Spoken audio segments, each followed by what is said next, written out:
Alright, so this is an example of how I shim a rock into place. I'm moving it from this side of the house, where all these big stones are, which we'd like to eventually get rid of, put them places.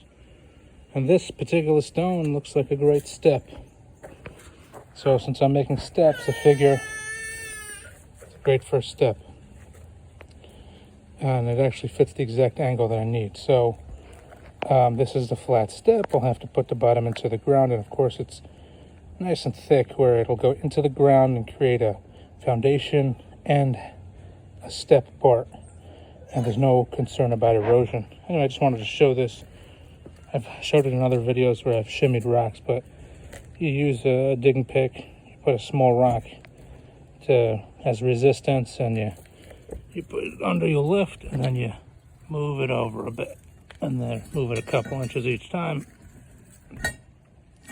and eventually it goes where you got to get it. So no need for big tractors. Obviously, if you don't have the time, tractor helps, but if you have time, you can save a boatload with shimmying, and you just move this small stone from side to side. In this case, I'm able to lift that side of the stone, so I just do it with my hands. I pull that with one side of my hand, and this side doesn't have a grip, so I use a stone on this side.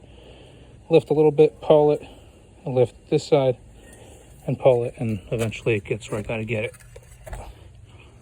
So, here, I'm just gonna, just for example's sake, so I moved it about a foot or two on this side. I'll put away the digging pick, just so I use my hands. I go onto this side, get a grip over here, lift it up, and then pull it over, like that. So, I'll just keep doing that, 1 foot at a time, until it gets where it's gotta get. Stage 2 of shimmying the rock over. Once you get the grass, the heaviness of a big boulder like this, I mean, this thing is 4 feet wide. It's hard to necessarily tell, but it's good. 3.5, 4 feet wide, and 2 feet deep, and a good foot and a half thick. It's a big piece. So once you get to the grass and the dirt, it tends to weigh in and dig into the dirt. So you need these, I like to call them Egyptian, logs, but because I think that's how they moved big stones in Egypt. They moved them on wood, rolling wood. So I just lie it across. I'll show it soon once I get it up there, and just shimmy it on the wood. It tends to hold it back from sinking into the ground, and it slides across the grass pretty well without damaging the grass. So here's an example. I already brought it across one leg of wood.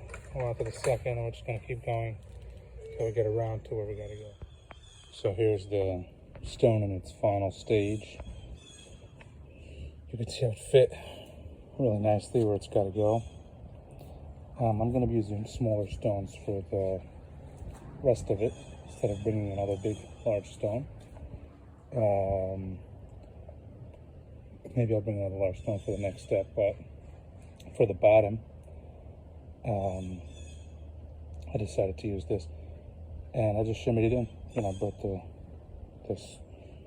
the wood Egypt style shimmying things till here, and I slid it right in, and then I had to shimmy it up before you cement it in, and make sure it's level, and then